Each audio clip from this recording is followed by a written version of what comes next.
กองประชุมปิดบันกวดสอบสรุปขาดตัวการจัดตั้งปฏิบัติแผนงบประมาณแห่งรัฐประจำปี 2024แม่นได้จัดขึ้นในวันที่ 15 กันยายน 2025 นี้ที่ห้องว่าการแขวงบ่อแก้วโดยการเป็นประธานของท่านเขื่อนเพชรวงจันทร์ห้องเจ้าแขวงบ่อแก้วผู้ชี้นำโครงเขตเศรษฐกิจท่านเวียงคำสิมมลาวงศ์ห้ององค์การกวดสอบประจำภาคเหนือ2พร้อมคณะมีบรรดาแผนกการองค์การอมคางแขวงเข้าร่วมท่านพงษ์ประเสริฐพรหมควางศรีหัวหน้าคณะกวดสอบได้ผ่านบทบันทึกผลการกวดสอบคืนตามมติกองประชุมสภาประชาชนแขวงกวดสอบตามคำแนะนำของคณะกวดสอบปีผ่านมาและกวดสอบบทสรุปขาดตัว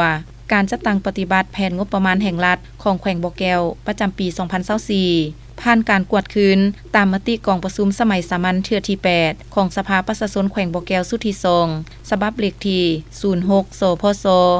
ลงวันที่ 30 มังกร 2025รวมมี 7 มาตรการในนั้นมาตรการที่ได้รับการปรับปรุงแก้ไขมี 2 มาตรการ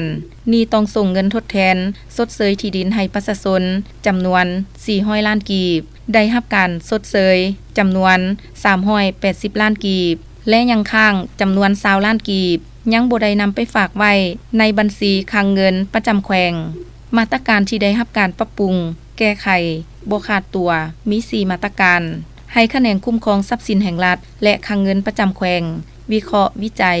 และจ่ายแยกหนี้ทรัพย์สินและหนี้ต้องรับอื่นๆจำนวน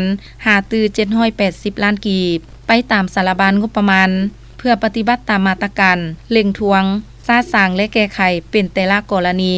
ตามคำแนะนำว่าด้วยการแก้ไขผลการกวดสอบเลขที่ 1329 อกสลลงวันที่ 26 สิงหาคม 2024และมาตรการที่บ่ได้รับการปรับปรุงแก้ไขมี 1 มาตรการรายรับที่กวดสอบเห็นเพิ่ม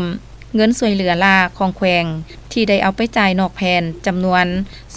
550 ล้านกีบที่แผนกการเงินได้รายงานหาแขวงเสนอหากระทรวงการเงินแต่ปี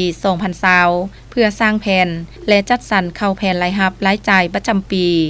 จุดประสงค์ของการกวดสอบแม่นเพื่อยังยืนความสอดคล้องทางด้านระเบียบกฎหมายความถูกต้องตามตัวจริง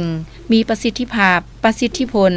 แนะใส่เห็นให้การนำใช้งบประมาณแห่งรัฐการเงินและทรัพย์สินของรัฐของหัวหน่วยงบประมาณหัวหน่วยธุรกิจรัฐลงทุน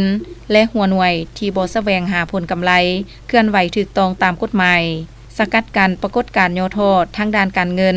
งบประมาณแห่งรัฐปกป้องสิทธิผลประโยชน์ของรัฐรวมหมู่และประชาชนประกอบส่วนเฮ็ดให้การคุ้มครองรัฐคุ้มครองเศรษฐกิจส่งเสริมการลงทุนภายในและต่างประเทศสุขอยู่การพัฒนาเศรษฐกิจสังคมให้ขยายตัวเข้มแข็งและมั่นคง